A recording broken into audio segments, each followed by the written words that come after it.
तुम ज़्यादा होशियार बन रहे हो, ज़्यादा होशियार बनोगे तो सीधे अंदर कर देंगे, तब झेलते रहना, ऐसा बोल रहे हैं। तो हमको तो जानकारी नहीं है कानून के बारे में, हम डर गए।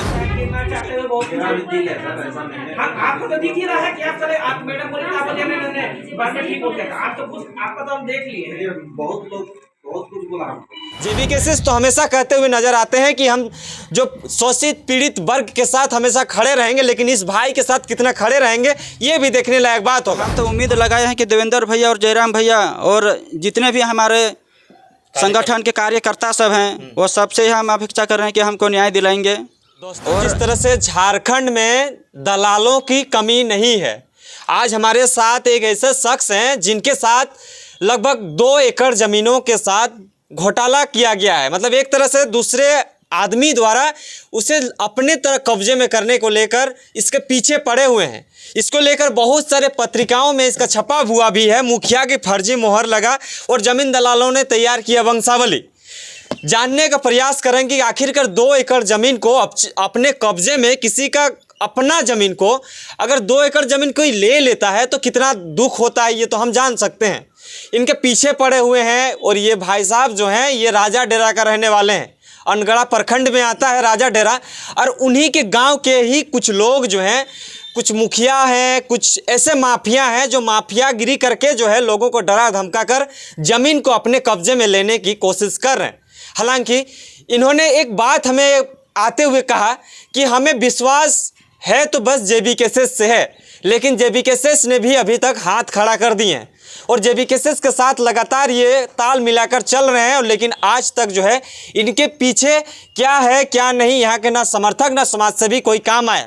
हमें उम्मीद है कि ये वीडियो देखने के बाद जो है इनके साथ खड़े होंगे।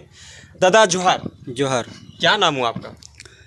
दादा मेरा नाम मनोज सिंह घटार है, मैं रडरा पंचायत का हूँ, अनगढ़ा प्रखंड में रहता हूँ। जी दादा, एक बात सामने आया है कि आपके ही ज़मीन को जो है कोई ऐसे लोग जो है माफियागिरी काम करने वाले लोग जो हैं आपके ज़मीन को लेने का कोशिश कर रहे हैं। ये आपने आरोप लगाया, हमें बताया अभी कितनी सच्चाई है? ये 100% सच्चाई है कि मेरे ही ज़मीन को भू माफियाओं ने जोर ज़बरदस्ती खरीद बिक्री कर दिया है। और मैं इसके बाद थाना में भी उठाया और हमारे जो वर्तमान मुखिया जी हैं उनका गलत सिग्नेचर करके मेरा ज़मीन को खरीद बिक्री किया, तो उनके द्वारा मैं केस भी कराया। तो केस कराने के बावजूद केस तो किए, उसके बाद भू माफियाओं ने उनको पैरवी किया कि मुखिया जी हमसे बहुत बड़ी भूल हो गई, सो हमें माफ़ कर दीजिए और इसका ज़मीन हम लोग छोड़ देंगे और इसका ज़मीन में अब कभी हम लोग दखल अंदाजी नहीं करेंगे। और ये चीज़ हमारे अनगढ़ा प्रखंड का जो थाना प्रभारी थे, अभी तो वो नहीं है, नवीन कुमार जी थे उस टाइम, तो नवीन कुमार के सामने थाना के अंदर में बात को रखी गई कि आज के बाद बाबू ये सब तुम्हारा ज़मीन में नहीं चढ़ेंगे। और वो भू माफियाओं ने भी हमसे माफ़ी मांगा कि भाई हम लोग सब एक ही गाँव घर का हैं, तो तुम्हारा ज़मीन में आज के बाद हम लोग नहीं जाएंगे, सो आज हमें माफ़ कर दो, अगला ऐसा गलती कभी नहीं करेंगे और तुम्हारा ज़मीन में कभी हम लोग पलट के नहीं देखेंगे। अभी क्या कर रहे हैं उन लोग? अभी ये हुआ कि अभी थाना प्रभारी चेंज हो गया है। हाँ। तो फिर ये सब का मेंटलिटी क्या चेंज हो गया और अभी हमको फिर प्रेशर कर रहे हैं, टॉर्चर कर रहे हैं। यहाँ तक कि मेरे भाई को, मेरे परिवार को, मेरे दोस्त को, सबको फोर्स कर रहे हैं कि उसका ज़मीन को लेंगे, छीनेंगे किसी न किसी तरह से, और हम लोग को परेशान किए जा रहे हैं। मतलब धमकियों की दिया जा रहा है? हाँ, धमकी भी दिया जा रहा है। अच्छा, कितना ज़मीन का मामला है आप लोग का? मिनिमम 2 एकड़ का मामला है। प्राइस की बात करें तो 2-3 करोड़ होगा। हाँ, प्राइस की बात करें तो अभी 2-3 करोड़ का है। मतलब पैसा के लालच में आकर ना गांव घर के लड़के को भी पहचानने में लोगों ने इनकार कर दिया है। हालांकि मुखिया का जो अपने तरफ से मुहर लगाकर सिग्नेचर कराकर जो है ज़मीन का खरीद बिक्री किया था, उसको लेकर उन्होंने एक्सेप्ट भी किया था। थाना में इसको लेकर जो है मामला सुलझ भी गया था। लेकिन जब थाना प्रभारी चेंज हो जाते हैं, चेंज होने के बाद देखते हैं कि इसके घर में उस तरह का कोई नहीं है कि इस बातों को समझ सके, तो फिर से जो है वही राजनीति दोहराने लगे हैं। अब इसको लेकर कोई समाज सेवी आपके साथ में आए या थाना में जब आप गए हैं, इस बार आप गए हैं थाना? हाँ, थाना तो गए थे। हाँ। तो थाना गए थे, हम अपने से नहीं गए थाना, हमको थाना का एक जमादार ना मुंशी है सतेंद्र सिंह करके, वही हमको 2-3 दिन से कॉल किए रेगुलर कि मनोज जी आपको आना पड़ेगा। तो हम उषा मार्केट में ड्यूटी करते थे, हमको टाइम नहीं मिलता है, तो ठीक है हम आएंगे ऐसा 1-2 दिन टाल दिए। तो एक दिन सुबह बोले कि आप जल्दी से जल्दी आ जाइए, आप रोज़ कितना वेट करेंगे, और नहीं आएंगे तो आपको अंदर कर दिया जाएगा। मतलब आपको थाना के अंदर कर दिया? हाँ, थाना के अंदर कर दिया जाएगा। तो हम बोले कि सर हम तो कुछ गलती ऐसा किए नहीं है, तो काहे आप थाना में अंदर कीजिएगा। तो बोले कि गलती किए हो कि नहीं किए हो, आप यहाँ थाना में आओ और थाना में बात करते हैं। तो थाना में जब हम गए ऐसे सुबह 8 बजे, तो हमको वही मुंशी जी बोले कि अभी रुको, अभी तुम्हारा पार्टी आया नहीं है, दूसरा पार्टी। उसके बाद हम बोले दूसरा पार्टी से क्या लेना देना है, हम अपना ड्यूटी में भी जाएंगे, जो बात करना है अभी कीजिए। कहते तुम ज़्यादा होशियार बन रहे हो, ज़्यादा होशियार बनेगे तो सीधे अंदर कर देंगे, तब झेलते रहना, ऐसा बोल रहे हैं। तो हमको तो जानकारी नहीं है कानून के बारे में, हम डर गए। उसके बाद क्या हुआ कि सब आ गए दलाल सब, हम मुखिया जी को बुलाए थे हम अपने तरफ से कि बात को रखेंगे, मुखिया जी भी मेरे तरफ से कुछ। तो वहाँ आने के बाद क्या हो रहा है कि सब दलाल जमा हो जाने के बाद बोल रहा है कि तुम उसको ज़मीन दो, तुम्हारा गोतिया उसको देने बोल। हाँ, उसको देने बोल रहे हैं। और हम बोल रहे ये ज़मीन में हम 100 साल से मेरा पूर्वज करते आ रहा है, हम वो सबको कभी ध्यान देखे नहीं, मेहमान के रूप में आते जाते थे, और वो सब कैसे दे देंगे ज़मीन हम पूरा। अगर उसको ज़मीन चाहिए तो मेरा घर आता, मेरा घर में बात करता, कैसे ज़मीन देंगे नहीं देंगे। सो अब वो अंदाजी यहाँ वहाँ बेचवा दिया है। फिर उसे मैं किसी तरह से फ़ोन से संपर्क किया, तो बोल रहा है कि हमको तुम्हारा ज़मीन नहीं चाहिए, हमको ये सब खुद ज़बरदस्ती यहाँ से उठा के ले गया है और ज़मीन को ऐसा सिग्नेचर करवाया है। अच्छा। हम लोग नहीं जाने वाले थे, पर यही सब बहला फुसला के कर रहे हैं। मतलब आपके ज़मीन के पीछे उन लोग पड़े हैं कि हमें आप पैसा वैसा के भी लालच दे रहे हैं क्या?